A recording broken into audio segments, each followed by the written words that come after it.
primeira vez, levante assim a sua mão. Eu creio que estejamos em família, então cumprimente o irmão que está ao seu lado, a irmã que está ao seu lado, dê um abraço, um beijo, um afago, Vê que eu estou sendo mais carinhoso agora, não tem mais chute na canela. Eu não quero tocar no assunto futebol nesta manhã, eu quero que vocês me permitam essa isenção, não falarei, não comentarei sobre futebol. Então, bom, mas queridos, olha, esse último louvor é muito lindo, né? Então, eu peguei o finalzinho da letra, um louvor que nos leva realmente a um relacionamento com Deus, como ele deve ser feito. Então, glória a Deus por isso. Meus amados, Deus tem falado muito no nosso meio, amém? Tem sido momentos assim especiais que nós temos tido com Deus, e assim será. Estamos chegando no final do ano, um ano de muitas lutas, de muitas conquistas também, mas de muitas experiências com o Senhor. E essa é o maior ensinamento que nós temos, são as experiências que nós travamos, que nós temos com o Senhor. Isso que nós levamos realmente são os frutos que nós temos levado e que nos apresentarão até Deus. Amém? Queridos, sem mais delongas, eu queria chamar meu querido missionário Flávio Franco, estará ministrando a palavra de Deus nesta manhã. Então, que você possa abrir o seu coração para a mensagem que Deus tem para esse púlpito nesta manhã, em nome de Jesus. Bom dia, meus amados irmãos, amantíssimos irmãos em Cristo Jesus. A graça e a paz do nosso Senhor Jesus Cristo. Oro, como sempre, para que o Senhor derrame sobre as vossas vidas, sobre os vossos lares, a sua graça, assim como já tem feito sobre as nossas vidas. Deus tem cuidado de nós temos visto a cada dia o zelo, a atenção, a destra fiel do Pai sobre as nossas vidas, sobre as nossas famílias. Amém? Eu tenho visto a cada dia o amor de Deus sobre as nossas vidas. Eu tenho visto, de uma forma muito factual, muito palpável, o que Deus tem feito em nosso meio. Eu tenho visto como Deus tem operado milagres em nossa igreja. Eu tenho visto como Deus tem derramado o seu Santo Espírito sobre as nossas vidas. Eu tenho visto como Deus, depois de 12 anos derramando dons espirituais sobre a nossa igreja, Deus continua mostrando que Ele está conosco, continua sendo o nosso alvo, Deus continua sendo a nossa meta, Deus continua sendo aquilo que dá aso à nossa existência, aquilo que dá razão ao nosso viver. Hoje, mais uma vez, e não há outra razão para que nós estejamos aqui, senão entregar a Deus um verdadeiro louvor. Mas o verdadeiro louvor se perfaz através do conhecimento da palavra de Deus. Muitas vezes a palavra de Deus diz também que Jesus Cristo disse aos fariseus e também aos seus discípulos: errais não conhecendo as Escrituras e nem o poder de Deus. Como se o poder de Deus fosse algo decorrente do nosso conhecimento das Sacras Escrituras. Deus está dizendo, quanto maior for o nosso conhecimento, mais experiências nós teremos com o Pai. A Bíblia, por outro lado, também diz que o meu povo, através do profeta Oséias, o meu povo está sendo destruído porque lhe falta Oséias capítulo 4, verso 6, é um verso bastante conhecido. E o que me chama a atenção nesse verso, que poucos se debruçam a estudá-lo, infelizmente, é que aquela mensagem não era para a igreja. Vocês sabiam disso? A mensagem de Oséias capítulo 4, 6... Quando Deus revela a Oséias, Deus não fala para a igreja, Deus não fala para os discípulos. Deus fala aos líderes, Deus fala aos sacerdotes, Deus fala aos pastores. E por isso, meus amados irmãos, digo com os pés no chão, com toda a seriedade que Deus me permite falar neste púlpito, louvo a Deus pela igreja de Nova Vida de Vila Isabel. Porque aqui é uma liderança comprometida com o conhecimento da palavra de Deus. Palavra que sai deste púlpito nunca é vazia. Quando Deus revela aos seus discípulos que estava próximo o momento dele ser assunto aos céus, ele diz: eu vou,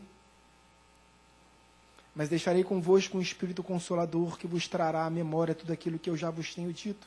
João capítulo 14. Deus mais uma vez está dizendo assim: olha, Deus vai trazer à memória aquilo que eu já vos ensinei através das Sacras Escrituras. No momento da dor, no momento da aflição, no momento da angústia, no momento da enfermidade, Deus vai te trazer à memória aquilo que você já conhece das Sacras Escrituras. O Espírito Santo vai ministrar, o Consolador, vai ministrar sobre a sua vida através do seu conhecimento das Sacras Escrituras. Percebe que não é possível ter relacionamento com Deus sem conhecimento das Sacras Escrituras? Um dos maiores teólogos da minha geração, digo da minha geração porque ele tem praticamente a minha idade, um pouco mais velho do que eu, ele diz assim: a régua que mede o amor do homem por Deus é o amor do homem pelas suas Sacras Escrituras.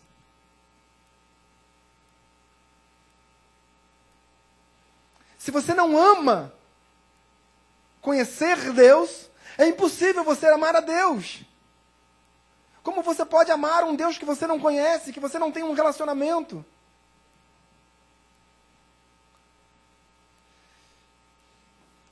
E na homilia desta manhã, Deus falou algo ao meu coração, e eu peço que os amados irmãos desembanhem as vossas espadas.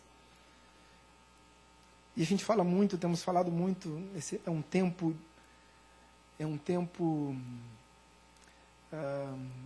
de reflexão que nós estamos passando.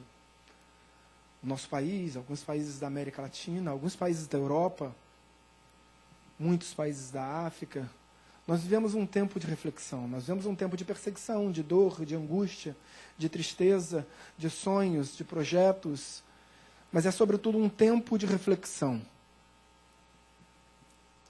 E não há outra forma de refletir nós como cristãos sobre a nossa caminhada com Deus sem refletir sobre o amor de Deus por nossas vidas.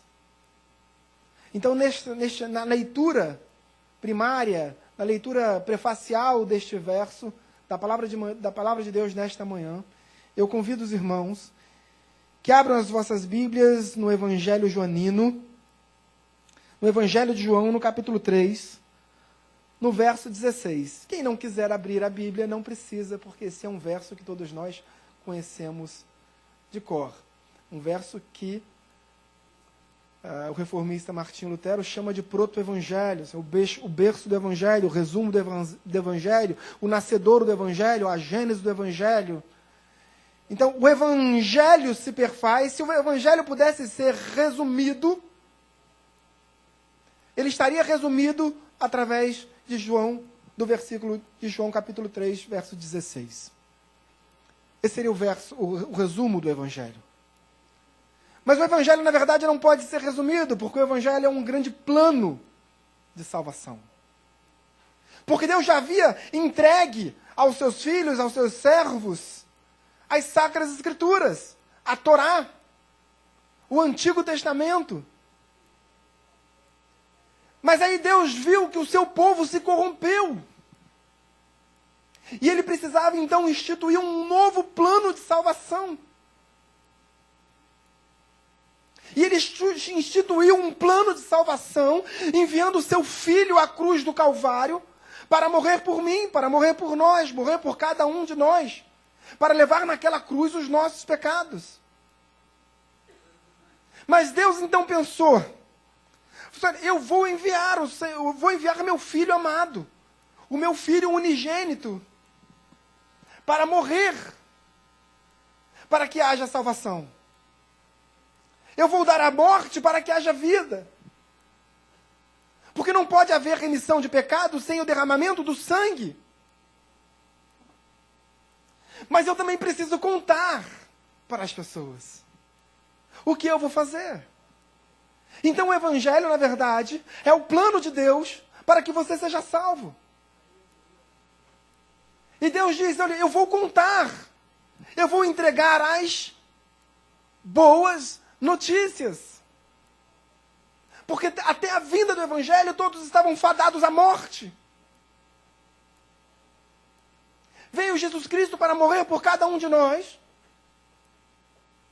E então vieram os evangelhos para nos dar essa grande notícia de que há esperança em Cristo Jesus. E muitas vezes nós temos visto nos púlpitos de igrejas um evangelho hedonista. Não pode ser um evangelho, uma pregação hedonista, uma pregação voltada para o próprio homem, onde o objetivo daquela pregação não é entregar uma mensagem de Deus, mas sim engrandecer o próprio homem perante Deus. Diz, olha, Deus está contigo, então os seus sonhos serão realizados. Deus está contigo, então os seus projetos serão realizados. Deus está contigo, então você vai passar no vestibular. Deus está contigo, então você vai... então as portas de emprego serão abertas. Deus está contigo, então você vai ganhar uma casa na praia. Deus está contigo, então o Flamengo vai ser campeão da Libertadores.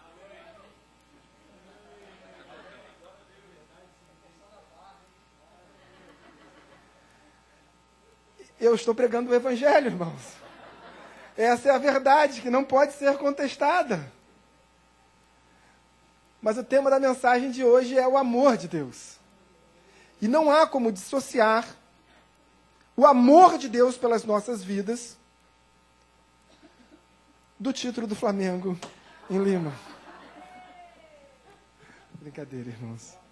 Mas essa semana eu estava lá vendo, desesperado, procurando, na verdade, eu estou todas as madrugadas, minha esposa é testemunha, todas as madrugadas, eu faço todas as rotas e planos para chegar a Lima.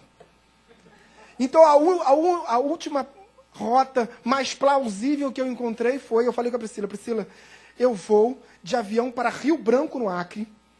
No Acre, eu vou pegar um ônibus, vou atravessar a fronteira com a Bolívia.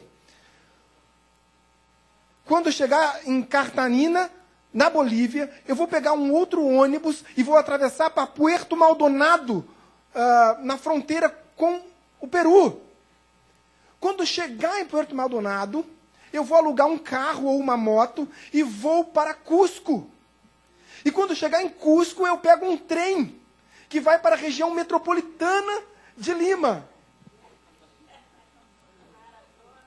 E aí, quando chegar na região metropolitana de Lima, eu pego um ônibus ali e chego em Lima, exatamente pelos meus cálculos, na sexta-feira à noite. Aí ela falou assim, mas o seu amor pelo Flamengo é tão... Ela falou exatamente assim, mas o seu amor pelo Flamengo é tão grande assim? Eu falei, eu acho que não, é só pela aventura.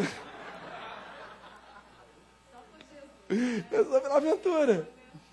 E aí fiz as contas, procurei passagem, também não encontrei passagem de ônibus. Imagina, eu não encontrei passagem de ônibus da Bolívia para o Peru. Imagina eu ficar no interior da Bolívia, na região mais dominada pelo narcotráfico boliviano, sozinho, Aí eu falei, não. Aí eu, oi? Amém, já vale a pena. Mas se eu conseguir chegar em Lima, é melhor. Meus amados irmãos, João capítulo 3, verso 16. Assim diz a palavra do Senhor. Porque Deus amou o mundo de tal maneira que deu o seu Filho unigênito para que todo que nele crê não pereça, mas tenha a vida eterna. Feche seus olhos, oremos ao Senhor. Pai santo, Pai amado, Pai bendito, Pai de amor e Pai de misericórdia, graças te damos, ó Pai. Graças te damos, ó Pai, pelo teu amor que foi derramado sobre as nossas vidas. Graças te damos, ó Deus, porque o Senhor se faz presente em nosso meio. Graças te damos, ó Pai, porque o Senhor tem operado milagres. Graças te damos, ó Pai, porque o Senhor está conosco. Mas graças te damos, acima de qualquer coisa, por quem tu és, pela tua essência, pelo teu amor por nós. Obrigado, Deus. Oramos todos em nome de Jesus. Amém. A palavra de Deus não pode ser interrompida na pregação do Evangelho. Mas se alguém tiver um clipe para me emprestar, porque o vento está batendo aqui e eu não consigo. Se alguém tiver um clipe só para eu manter a página aberta, eu vou ficar bastante feliz. Mas, amados irmãos, que amor é esse, não? Porque nós falamos tanto e nós temos visto tantas pregações falando sobre as nossas batalhas. Meu amado irmão, muito obrigado, querido. Nós temos falado tanto de lutas, de batalhas que enfrentamos, e nós ouvimos uma palavra de encorajamento, e graças a Deus por isso. Graças a Deus por isso. Graças a Deus pela palavra de encorajamento, graças a Deus pelo ensinamento das Sacras Escrituras, e graças a Deus pela esperança que temos em Cristo Jesus. Porque esperança para nós é certeza. Não é uma espera vaga, hermética, distante. A nossa esperança é certa. A nossa esperança é uma certeza. Mas mais do que as nossas lutas, mais do que a grandiosidade do deserto que nós passamos por vezes, mais do que todas as nossas aflições no dia a dia, mais do que os nossos problemas familiares, mais do que as nossas enfermidades, está o Deus que nós servimos. Entretanto, tudo que se faz, todo o projeto de Deus para as nossas vidas se dá através do amor dele por nós. Então, quando nós falamos das misericórdias de Deus, quando Deus renova as suas misericórdias sobre as nossas vidas toda manhã, como diz Lamentações de Jeremias, capítulo 3, no verso 23, nós estamos falando do amor de Deus. Quando nós falamos que Deus... 1 Epístola de João, capítulo 2, verso 1, diz assim: filhinhos meus, essas coisas vos escrevo para que não pequeis. Se todavia alguém pecar, nós temos um advogado junto ao Pai, Jesus Cristo, o justo. Quando nós falamos da justiça de Deus, nós estamos falando do amor de Deus. Quando nós falamos que Deus enviou seu Filho a morrer por nós na cruz do Calvário, nós estamos falando do amor de Deus. Quando nós falamos que agora nós temos livre acesso ao Pai, porque o véu do santuário se rasgou de cima a baixo, nós estamos falando do amor de Deus. Quando nós falamos que Jesus Cristo venceu a morte, ressurgindo no terceiro dia, nós estamos falando do amor de Deus. Quando nós falamos de graça, de misericórdia, de honra, de louvor, de poder, nós estamos falando do amor de Deus. E essa dimensão do amor de Deus é que muitas vezes nós não temos. Ou estamos aquém, ou muito distantes dela. É importante que nós entreguemos as nossas vidas na busca pelo amor de Deus. Um jovem pastor batista, em dezembro de 1853, certa vez pregando em uma igreja, uma pequena congregação em New Park, na região metropolitana de Londres, ele disse assim: Senhor, se me der somente o amor, não buscaríamos mais outro céu. Aquele jovem pastor batista estava comparando o amor de Deus ao céu. Que a dimensão de paraíso, a dimensão de céu, estava centrada no amor de Deus. Porque diz a palavra de Deus que Deus é amor. E o que nos vale é o amor de Deus.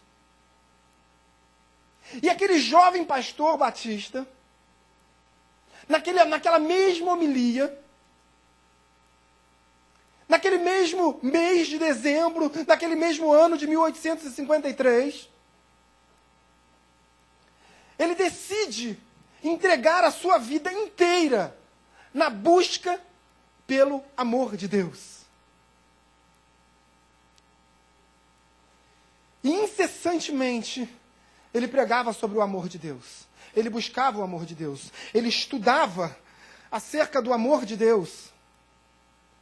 E de repente as pessoas começavam a entrar na igreja dele, querendo também viver experiências com Deus através daquele amor. Porque o que ele anunciava, o que ele pregava era o amor de Deus. Pregava morte, ressurreição, pregava as misericórdias, pregava a justiça, mas tudo centrado no amor de Deus, porque Deus é amor. Deus é um Deus misericordioso, Deus é um Deus de graça, Deus é um Deus de justiça, mas sobretudo Ele é amor. Compreende que para que haja misericórdia tem que haver amor? Para que haja justiça tem que haver amor? Antes de ontem eu tive uma reunião no Palácio Guanabara, e aí falei com o governador que para que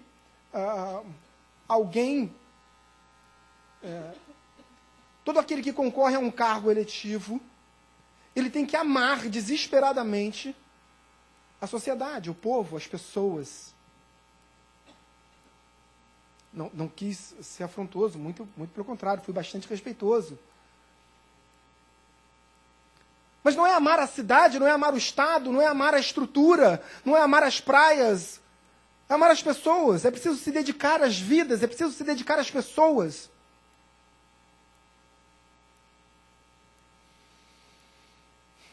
Cristo fez isso.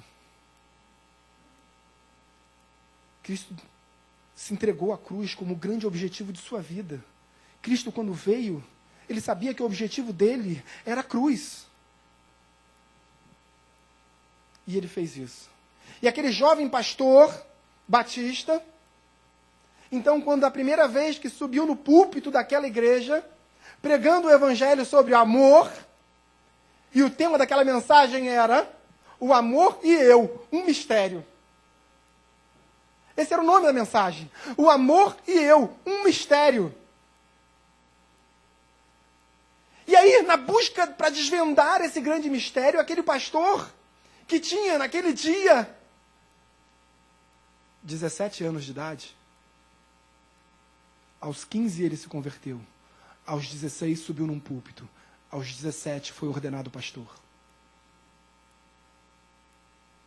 Com 20 anos de idade, ele teve que transferir a igreja dele de No Park, a pequena capela em No Park, pequena capela batista, para a cidade de Londres. Aos 22 anos de idade, ele pregava para 12.000 pessoas por culto.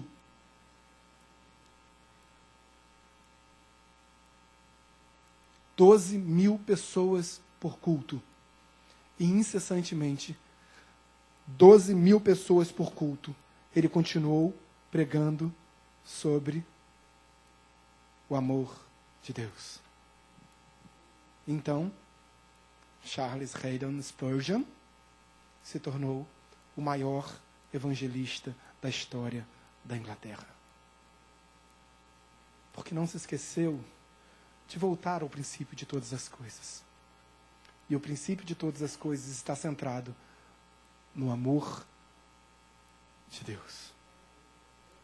E naquela caminhada, Spurgeon tinha como tema central, muitas vezes, as pregações das epístolas paulinas. Porque ele entendia que nas epístolas paulinas, ele encontrava aquilo que se opunha ao amor de Deus. E então a grande descoberta daquele mistério, que era o nome da mensagem, foi entender que aquele que se opunha ao amor de Deus não era Satanás, não era o diabo, era a própria igreja.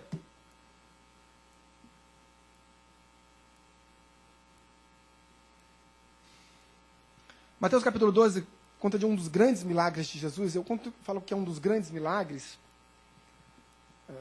Foram milhares de milagres, poucos relatados nos evangelhos, mas esse é um milagre muito próprio, porque diz a palavra de Deus que era um homem endemoniado, cego e surdo. Ou seja, deu ruim. Não estava legal. Mas diz a palavra de Deus que Jesus foi até esse homem e operou um milagre na vida dele. E o curou, diz a palavra de Deus. E aquele homem, então, curado, significava liberto. E à medida que ele foi liberto, os problemas físicos foram extirpados. Diz a palavra de Deus que aquele homem voltou a ver, que aquele homem passou a falar, aquele homem começou a ouvir, e o milagre foi feito. É um grandioso milagre ou não é? Qual foi a primeira reação dos fariseus? Esse não é o filho de Davi.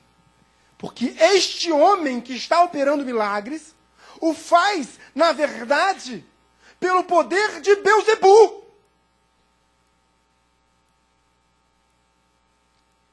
Não que Jesus tenha ouvido da boca dos fariseus, mas Jesus sabia o que aqueles fariseus estavam pensando e estavam dizendo.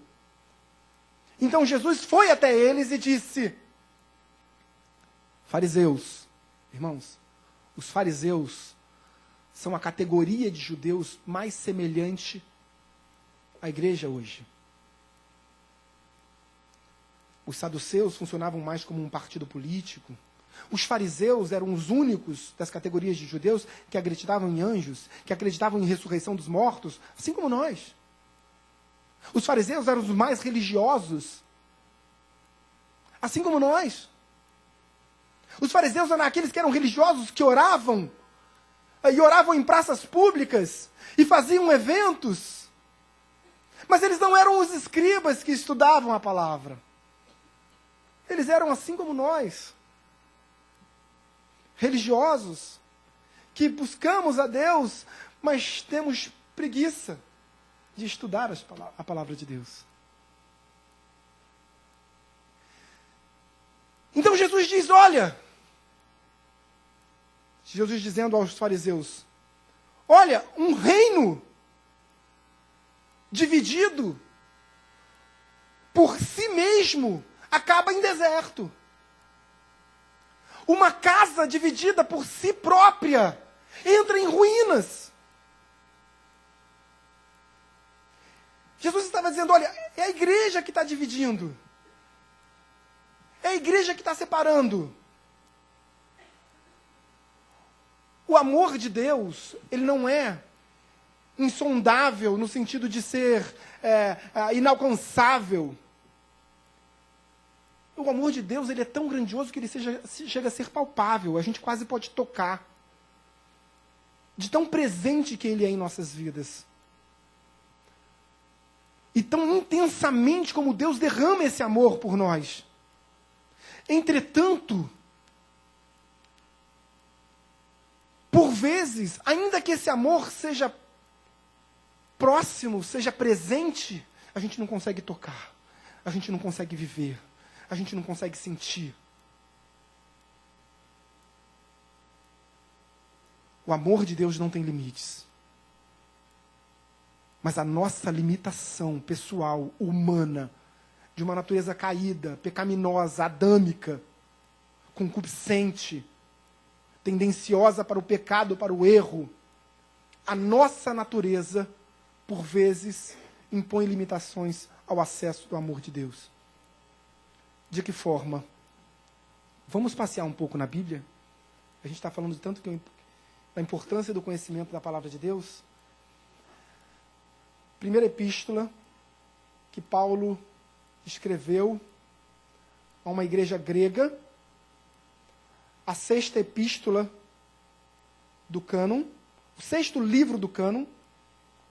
A quarta epístola escrita por Paulo.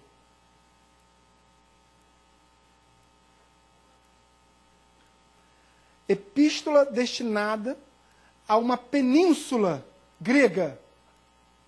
A única.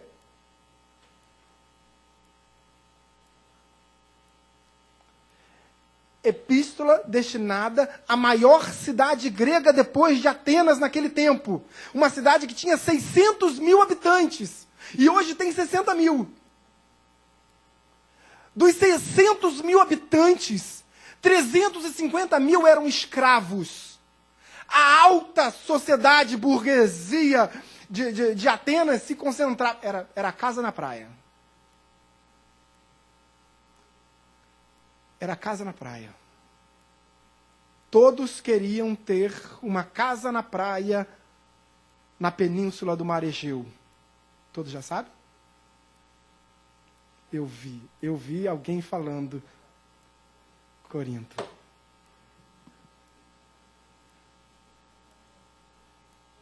Primeiro Coríntios capítulo 1. Primeira epístola do apóstolo Paulo à igreja grega de Corinto. Capítulo 1, verso de número 10.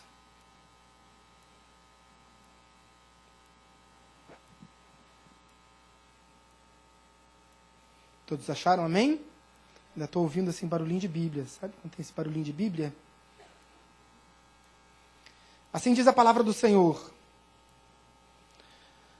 Primeira epístola de Paulo à igreja grega de Corinto, capítulo 1, verso 10. Rogo-vos, irmãos, pelo nome de nosso Senhor Jesus Cristo, que faleis todos a mesma coisa, e que não haja entre vós esquimata, divisões. Antes, sejais inteiramente unidos, na mesma disposição mental e no mesmo parecer. Isso é incrível. Isso é absolutamente incrível. Esse texto eu poderia falar horas sobre esse verso. Sobre a esquimata, sobre as divisões, sobre o proceder diário e o proceder mental. Aquilo que você faz no dia a dia e aquilo que está na sua mente. Aquilo que você pensa em relação à sua igreja e aquilo que você faz em relação à sua igreja. Porque é isso que o apóstolo Paulo está dizendo. Porque ele continua dizendo assim, olha, pois a vosso respeito, meus irmãos, fui informado pelos da casa de Cloe de que há contendas entre vós. Refiro-me ao fato de cada um de vós dizer, eu sou de Paulo, eu de Apolo, e eu de Cefas, e eu de Cristo. Na mesma igreja, quantas divisões? Quantas divisões na mesma igreja? E nós vamos ver, posteriormente, pela oração sacerdotal do nosso Senhor Jesus Cristo, que uma divisão, uma falta de unidade, impede você de ter acesso ao amor de Deus.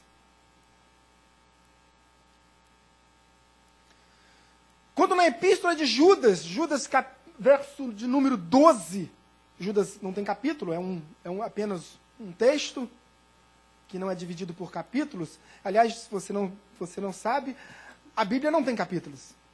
A Bíblia tem livros e epístolas. A classificação da Bíblia por capítulos e por versículos é feita por nós. É feita pelos concílios da Igreja Romana. Os textos originais não eram divididos por versículos. Então essa é uma forma mais didática de você guardar, de você memorizar, de você voltar ao texto. E acho isso absolutamente incrível.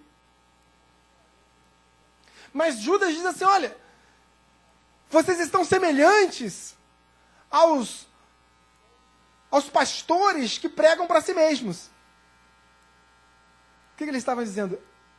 Há pessoas que estão fora da igreja e dizendo, olha, eu não preciso de uma igreja, porque eu estudo. Hebreus capítulo 10, verso 25 diz, não deixáveis de congregar, como é costume de alguns. E Judas está se referindo a isso. Quando ele diz, olha, são pastores de si mesmos. Pregam para si mesmos. E essas pessoas que não têm unidade, que não têm uma visão, que não caminham dentro de uma visão pastoral, dentro de uma visão eclesiástica, que buscam uma singularidade, que buscam caminhar sozinhos, essas pessoas são como nuvens vazias, diz a Bíblia. Nuvens sem a água da vida. Elas são levadas de um lado para o outro, mas elas estão vazias. Vento de doutrina. E é fácil conduzir de um lado para o outro, porque na verdade dentro delas não há a palavra de Deus, não há a água da vida, não há a verdade incutida, pela falta de conhecimento.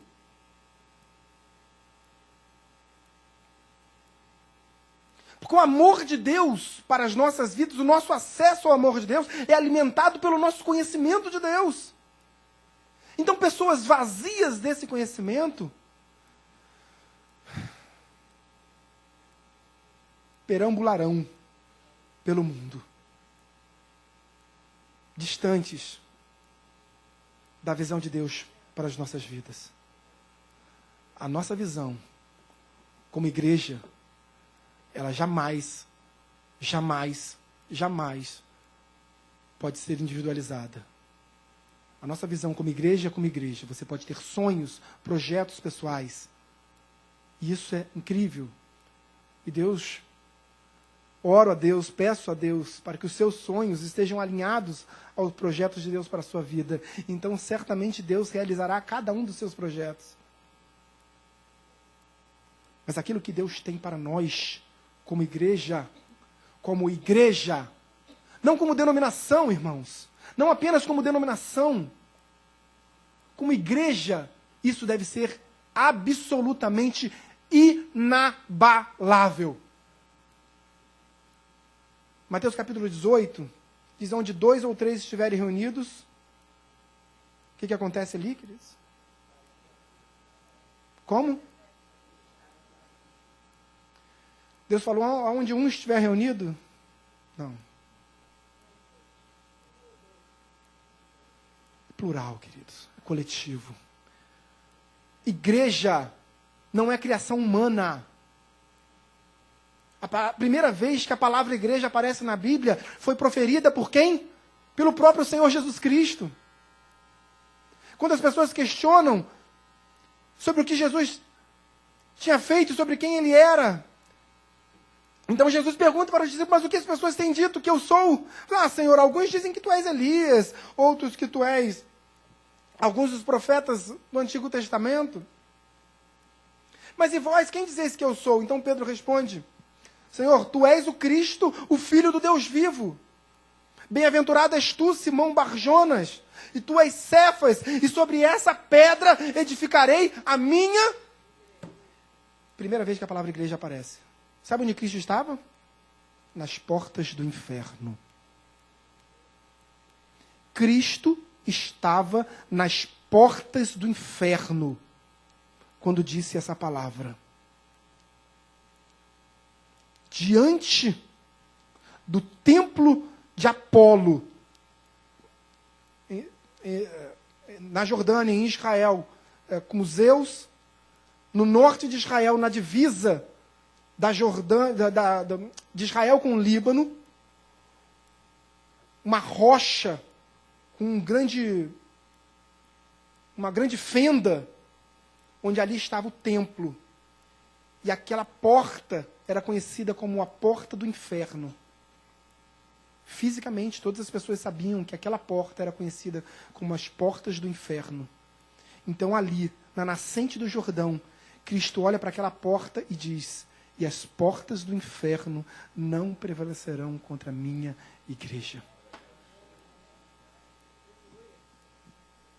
O mundo não tem mais força sobre a igreja. O mundo não vai vencer a igreja.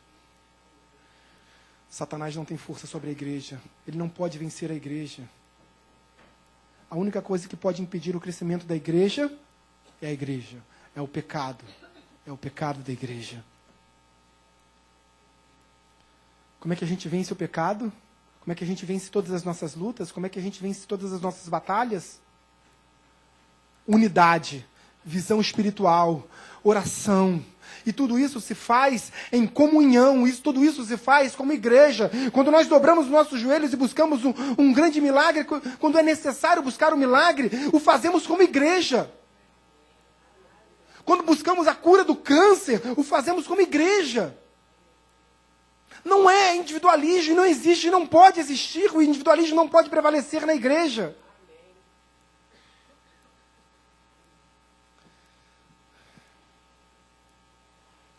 Somos igreja, queridos. Acima de tudo, somos igreja. Deus tem projeto para as nossas vidas como igreja. Quando Paulo fala que não haja entre vós divisões, antes sejais inteiramente unidos, na mesma disposição mental e no mesmo parecer. Isso é incrível, parece rede social. Eu sou um pouco antissocial. Não tem problema dizer isso. Não gosto muito das festas solenes. Gosto. Prefiro ficar na igreja, com os meus amigos mais próximos. Assim, tenho, no meu trabalho, tenho festas solenes lá, né? Sou um pouco antissocial. Mas muito mais antissocial do que eu, irmãos. Eu sou um exemplo de uma pessoa que é antissocial, que tem dificuldade de se sociabilizar com os outros. Eu tenho extrema dificuldade de me sociabilizar com os demais. Mas muito mais antissocial do que eu é uma rede social. Não existe coisa mais antissocial do mundo que uma rede social. É impressionante como as garras aparecem. É impressionante como a falta de humanidade aparece. É impressionante como alguém que num determinado dia espanca uma pessoa na rua porque torce para o outro time, no dia seguinte essa mesma pessoa posta na rede social, #vergonha-STF.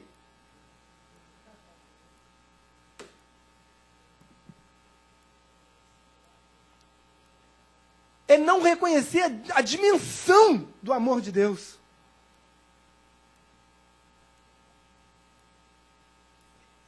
Eu não sei se eu posso dar esse conselho para vocês. Irmãos, limitem o acesso à rede social na casa de vocês.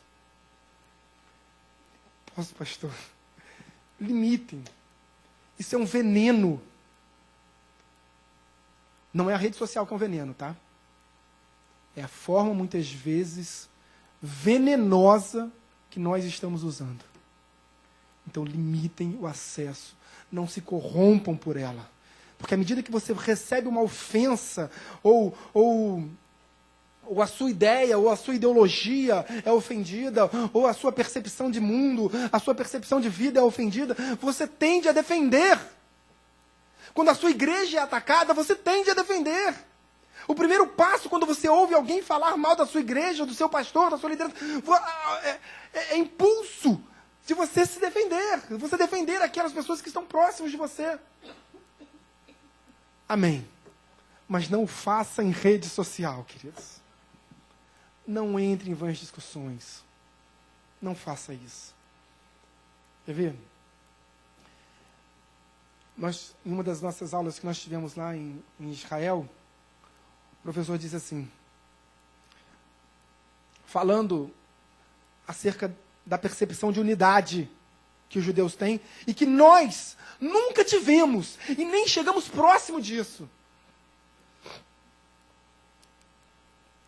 A Primeira Guerra Mundial acabou em 1918, de 14 a 18. Países que passaram, que foram palco da Primeira Guerra Mundial, até hoje, não se reestruturaram como poderiam estruturar. A Segunda Guerra acabou em 45. Países que foram palco da Segunda Guerra Mundial. Por que os Estados Unidos é a grande potência do mundo econômica? Porque não foi palco da Segunda Guerra Mundial. Os Estados Unidos não foi o palco da Segunda Guerra Mundial. E por isso ele é a grande potência do mundo. A guerra se concentrou na Europa. Na massa continental europeia. Israel passou a existir em 1947 pela Assembleia Geral da ONU, presidida pelo brasileiro Oswaldo Aranha. Em 14 de maio de 1948, inicia o Estado de Israel. 14 de maio de 1948. Quando começa a Primeira Guerra? 15 de maio de 1948, dia seguinte. Agora, um país que até o dia anterior não existia. E, de repente, no dia da sua existência, no dia seguinte, Israel é invadido por 6 países diferentes. No dia seguinte. Amém? Vamos para a guerra. Com que exército? Até 1947, e até 14 de maio, até o dia 13 de maio de 48, Israel estava sob domínio britânico. A Inglaterra, como um braço da ONU, não aceitou defender o Estado de Israel. Qual era a arma mais poderosa de um judeu para defender o seu Estado? A colher de pau da cozinheira. Não tinha guarda municipal, não tinha exército, não tinha armamento, não tinha nada. E com a colher de pau da cozinheira, eles venceram 6 países muçulmanos. Egito, Líbano, Irã, Síria, Jordânia.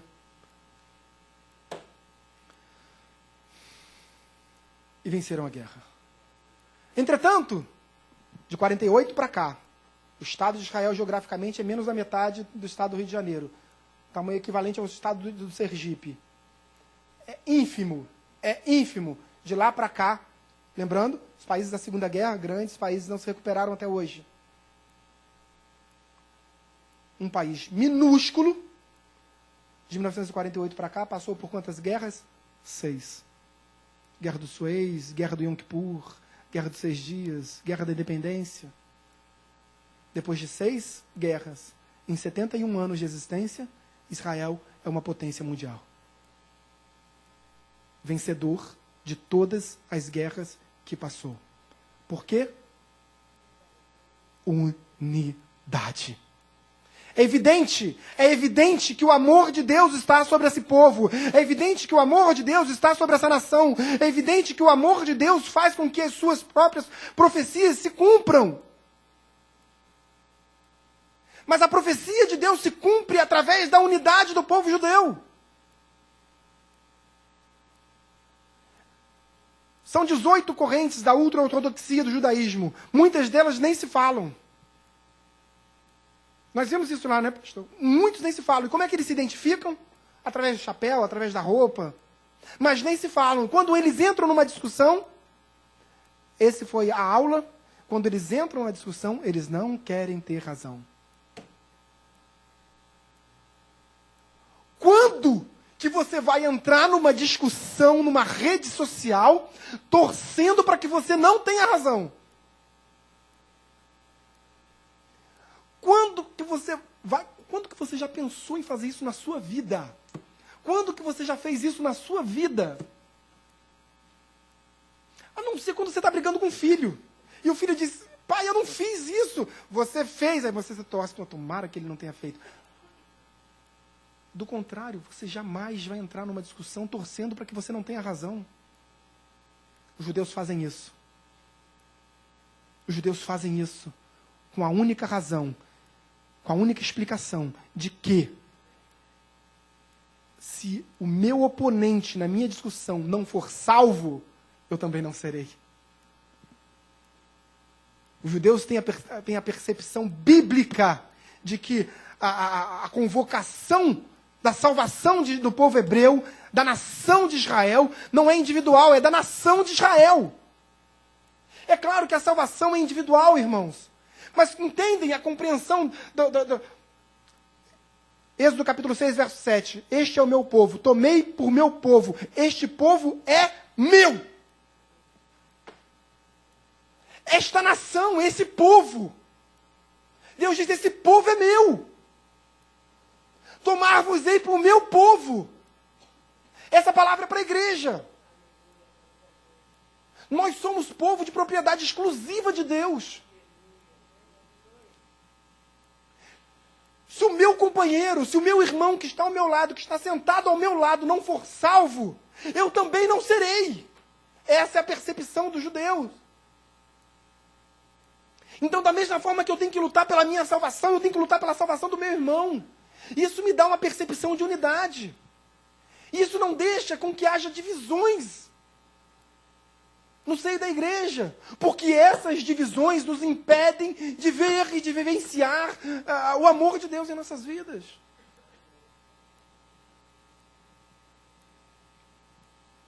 Vamos avançar um pouquinho mais na Bíblia. Eu falei da oração sacerdotal. Vamos à oração sacerdotal, por gentileza. João capítulo 17.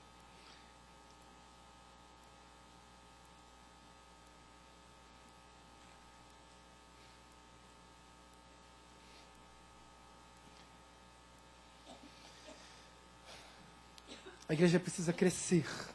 A igreja precisa crescer. A igreja precisa amadurecer. Todos nós, a cada dia, todas as igrejas, independentemente de denominação, nós precisamos crescer, como diz 2 Pedro capítulo 3, verso 18, nós precisamos crescer na graça e no conhecimento. A igreja batista da Inglaterra, com Charles Spurgeon, crescia na graça, crescia no conhecimento e se multiplicava em número. Por quê? Crescia na graça e no conhecimento. E porque crescia na graça e no conhecimento, crescia em experiências no amor de Deus. Eu gosto muito desse discurso que é um prefácio para a oração sacerdotal, que está em João 16, e é muito interessante, porque Cristo diz assim: convém que eu vá. Quando eu for, enviarei o Consolador. João 16, diferentemente de João capítulo 14, que eu já citei aqui, agora Cristo é mais específico. Ele diz: convém que eu vá, para que eu envie o Consolador. Porque se eu não for, o Consolador não virá. Compreende que é absolutamente dispensável a presença do Espírito Santo. Olha o que nós estamos falando. Dispensável a presença do Espírito Santo quando você está com Deus ali ao seu lado. Cristo só envia o Consolador como uma das pessoas da Trindade. E ele diz: eu enviarei. Ele não diz que é o Pai, ele diz: eu enviarei, porque os três são um. E ele diz: eu enviarei o Consolador, mas convém que eu vá. Se eu não for, eu não enviarei o Consolador. E Cristo estava dizendo: é um momento de dor, é um momento de luta, é um momento de aflição, é um momento de tristeza, mas é um momento onde vai superabundar o amor de Deus. João Batista disse assim: hoje eu batizo com água, mas virá alguém após mim, do qual não sou digno de desatar os nós de suas sandálias, e este vos batizará com fogo, o Espírito Santo. E aí João Batista diz em João capítulo 1, verso 29, passando ali na frente: eis o Cordeiro de Deus, que tira o pecado do mundo.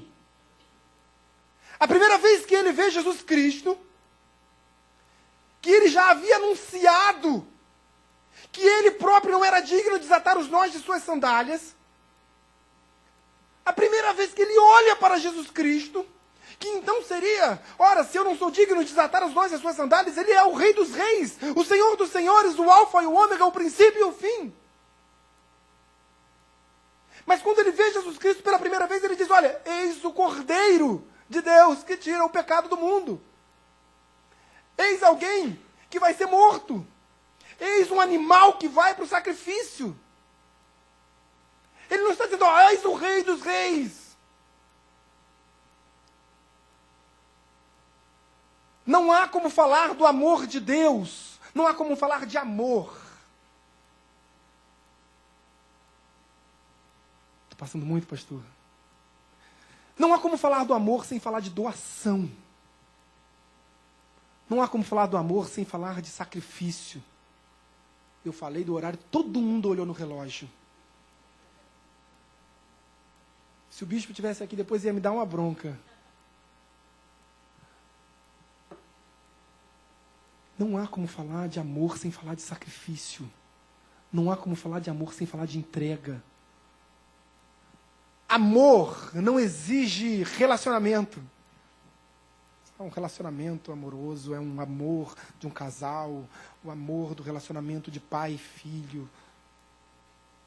Amor não exige relacionamento. O amor enseja relacionamento. O amor produz um relacionamento. Mas ele não exige para existir. Ele não exige um relacionamento para que ele próprio, como amor, possa existir. Amor é entrega, sem querer nada em troca. Amor é doação. Amor é sacrifício. Compreende o que Cristo fez por você? Ou você acha que Cristo queria alguma coisa de você? Cristo queria a sua salvação. Ele fez isso como objetivo de vida. Ele não pediu para você nada. Você não era merecedor. Ele nem poderia pedir porque você não poderia oferecer. Para que você fosse salvo, você precisaria ter uma santidade absoluta, o Rócius. E a santidade absoluta é exclusiva de Deus. Então você não poderia entregar uma santidade que não era sua. Então Cristo não te pediu nada, Ele foi lá e se entregou por você.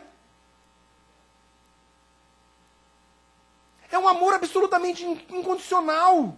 Quando Paulo fala à igreja de Corinto, mais uma vez a igreja de Corinto, texto áureo sobre o amor, que diz que o amor é um dom supremo, que o amor não se ensoberbece, que o amor não arde em ciúmes, que o amor, todos os dons passarão, onde haverá profecias passarão, onde haverá, enfim, só o amor permanecerá.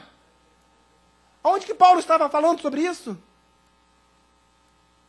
Em Corinto. O que ele estava fazendo lá? Preso, pregando o evangelho. Foi açoitado na segunda viagem missionária até a morte. Tanto é que os judeus de Listra pararam de apedrejar Paulo, porque achavam que Paulo já estava morto. Mas o que os seus discípulos fizeram? O que a igreja fez? Paulo estava sendo apedrejado. A igreja tomava as pedras de Paulo. A igreja protegia. A igreja formou um círculo aqui. As pessoas atirando pedras em Paulo. E as pedras eram acertadas na igreja. Unidade. Defenda o seu pastor, defenda a sua igreja. Defenda a pessoa que está ao seu lado. Ame. Ame desesperadamente. Foi isso que Cristo fez por nós. E aí você fala, e nós falamos, que nós entregamos a Deus um amor. Deus, eu te amo. Deus, eu estou apaixonado. Deus, aqui o Senhor encontrará o verdadeiro louvor. Recebe toda a honra, toda a glória. E aí Deus diz assim na Epístola de Tiago capítulo 4. Se você disse que você ama a Deus e não ama o seu próximo, você é um mentiroso. Porque não é possível amar a Deus que você não vê, se você nem ama o próximo que você vê. Então o seu amor por Deus vai ser refletido no seu amor pelo próximo. Você não vai receber o amor de Deus, você não vai viver experiências do amor de Deus aqui dentro da igreja. É lá fora. É lá fora que o amor tem que superabundar. É lá fora que o amor tem que ser praticado. É lá fora que o amor tem que ser vivenciado. Aqui é lindo. Aqui é a transformação da nossa mente, como diz Romanos capítulo 12. Aqui é viver algo lindo com Deus. Mas pode ser passageiro. Pode ser sentimental. Posso ficar emocionado, e posso mesmo me emocionar com a pregação do Evangelho, com os louvores. Posso me emocionar com a palavra de Deus. E ainda assim pode ser passageiro, pode ser fugaz.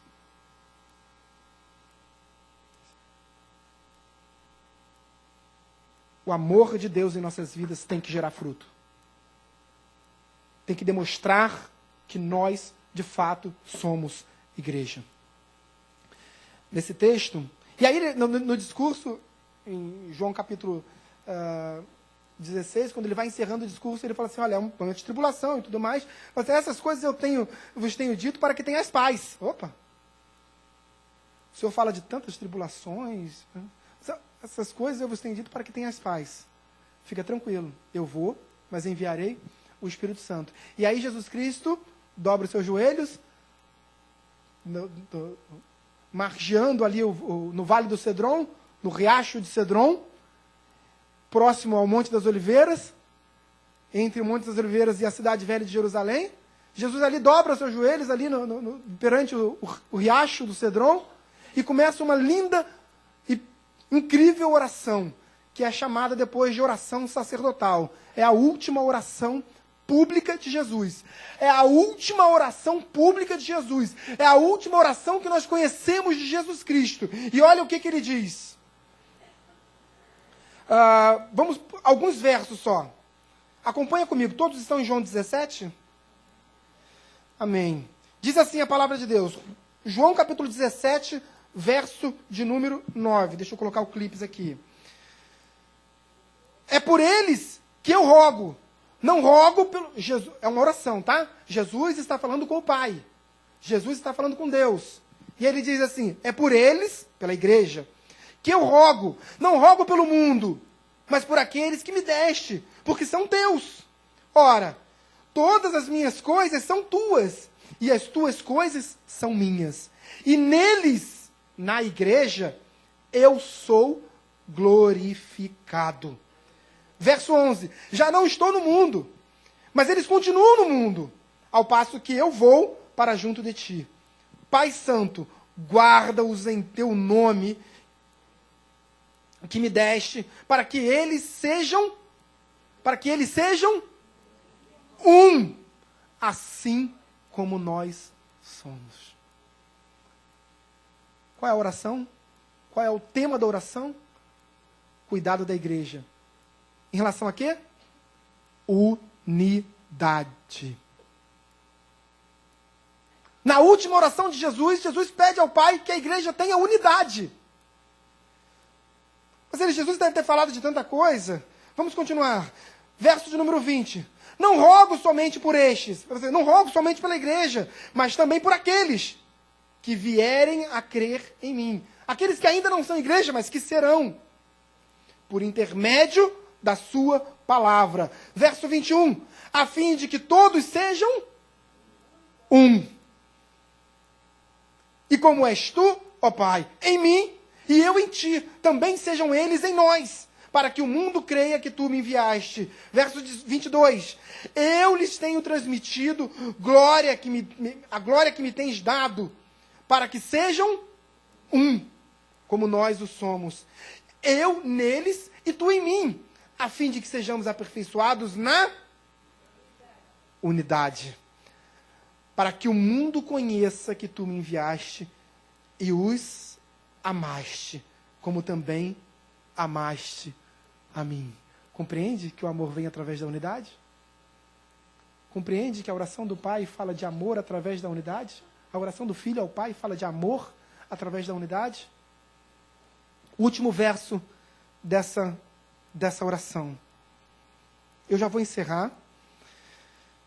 Verso 26. Eu lhes fiz conhecer o teu nome, e ainda o farei conhecer, a fim de que o amor com que me amaste esteja neles, e eu neles esteja. Eu acho que eu não preciso mais falar mais nada. Eu não preciso mais pregar. Essa oração é uma das pregações mais belíssimas que nós poderíamos ouvir. Cristo falando que tudo que ele fez, o fez por amor. E que o amor se perfaz na unidade da igreja.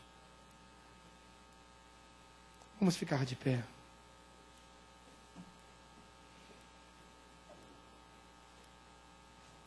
Romanos capítulo 8, verso 39 diz: nada nos separará, ou nada pode nos separar do amor de Deus. Nada pode nos separar do amor de Deus. Mas a nossa falta de unidade limita o nosso acesso. Limita as nossas experiências com esse amor. Feche seus olhos. Senhor, meu Deus e meu Pai. Obrigado, Deus. Obrigado, Pai, porque o Teu amor foi anunciado. Obrigado, Deus, porque o Teu evangelho, o Teu amor foi pregado. Obrigado, Deus, porque as experiências que estamos vivendo aqui se referem ao amor que o Senhor derramou por nós, ao alcançar aquela cruz do Calvário. E aquele amor se aperfeiçoou na cruz, no derramar do sangue. Pai, obrigado, Deus. Obrigado, Senhor. Derrama o Teu bálsamo suave, Pai. Que o Teu bálsamo seja suave sobre as nossas vidas nessa manhã, Deus. Que nós possamos experimentar esse amor, Deus. Que nós possamos nessa manhã sentir verdadeiramente que o Senhor está aqui, Deus. Que nós possamos sentir aqui nesse momento, ó Pai, que o Teu Santo Espírito está sendo derramado, Pai. Esse louvor está sendo entoado a Ti, porque a Tua palavra diz que o Senhor habita em meio aos louvores. Deus, não é apenas uma música, não é apenas o som, não é apenas algo litúrgico. Deus, o Senhor está aqui e nós estamos aqui contigo. E nós queremos esse relacionamento contigo através da unidade, através do amor que está sendo derramado sobre as nossas vidas. Deus, Pai, em nome de Jesus. Em nome de Jesus. Foi naquela cruz que o Senhor selou a vitória. Foi naquele sangue, com aquele sangue derramado na cruz, que o Senhor nos deu vida e vida eterna. Foi ao ressurgir no terceiro dia que o Senhor demonstrou publicamente que o Senhor é o Alfa e o Ômega, o Rei dos Reis, o Senhor é o primogênito da ressurreição, que o Senhor venceu a morte. Obrigado, Pai. Obrigado, Deus. Obrigado, Senhor. Vamos louvar a Deus. Vamos louvar a Deus.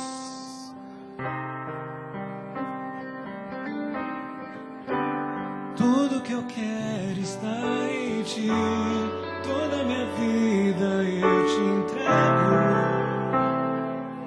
Pois não há outra além de Ti.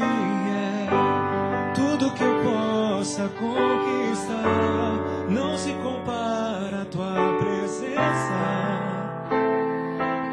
nem ao prazer de Te adorar. Dias vêm, dias vão, e em meu coração só Ouve, igreja, fale com Deus, fale com Deus. desejo de Te encontrar. Agradecido eu sou pelo que já recebi, mas não estou satisfeito. Eu quero mais Te conhecer e prosseguir em Te conhecer. Esse é o alvo da minha vida, Senhor. Te conhecer e prosseguir em Te conhecer é tudo que eu quero pra minha vida, Senhor. Meus amados irmãos, eu tenho em minhas mãos um óleo que eu trouxe lá de Israel. Esse óleo, esse azeite foi feito com as oliveiras, com a azeitona das oliveiras extraídas do jardim onde Jesus Cristo foi sepultado, do local onde Jesus Cristo ressurgiu para a vida. Simbolicamente eu quero ungir você. Entenda que simbolicamente, evidentemente, o amor de Deus está representado neste lugar, neste óleo. Porque aquele lugar é o lugar de demonstração pública do amor de Deus pelas nossas vidas. Naquele lugar Cristo venceu a morte. Naquele lugar Cristo morreu e ressurgiu. Naquele lugar Cristo foi crucificado, foi amaldiçoado, foi pendurado num madeiro como maldito. Naquele lugar Cristo recebeu uma coroa de espinhos.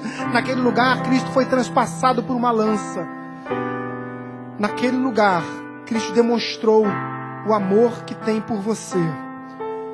Saia do seu lugar, eu vou rapidamente tocar em você com esse óleo. Se você desejar, evidentemente, saia, você será ungido. Mas venha louvando, venha louvando. Te conhecer e prosseguir em te conhecer. Esse é o alvo da minha vida, Senhor. Aleluia. Te conhecer e prosseguir em te conhecer. Aleluia. É tudo que eu quero pra minha vida, Aleluia. Senhor. Aleluia. Eu Louvado seja o teu nome, Senhor. te ver como nunca te Aleluia. vi. Louvado seja o teu nome, Senhor. Tocar-te, sentir tuas Aleluia. mãos me tocar. Aleluia. Podes fazer. Louvado seja o teu nome, Senhor. Graças te damos, ó Pai. Chegue aqui louvando ao Senhor e saia louvando, saia adorando ao Senhor. Aleluia. Aleluia. Aleluia. Aleluia. Aleluia. Aleluia. Aleluia. Aleluia. Aleluia. Aleluia. Glorificado seja o nome do nosso Senhor Jesus Cristo. Aleluia. Aleluia, Senhor. Aleluia. Deus seja louvado. Aleluia.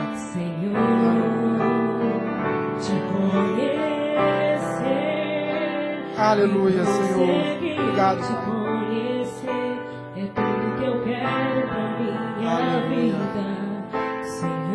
Aleluia. Aleluia. Obrigado, Deus, pelo teu amor. Obrigado, Pai, pelo teu amor. Aleluia. Aleluia. Aleluia. Aleluia. Louvado seja o teu nome, Senhor. Louvado seja o teu nome, Senhor.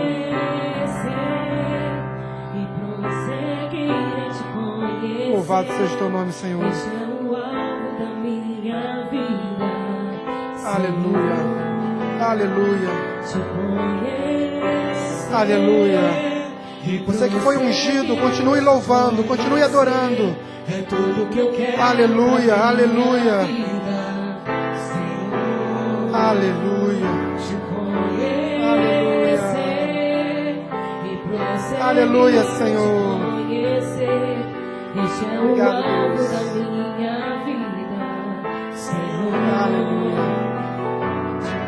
Aleluia. Aleluia. Aleluia.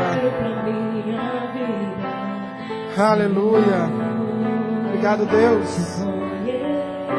Obrigado, Deus. Aleluia. Obrigado, Deus. Aleluia.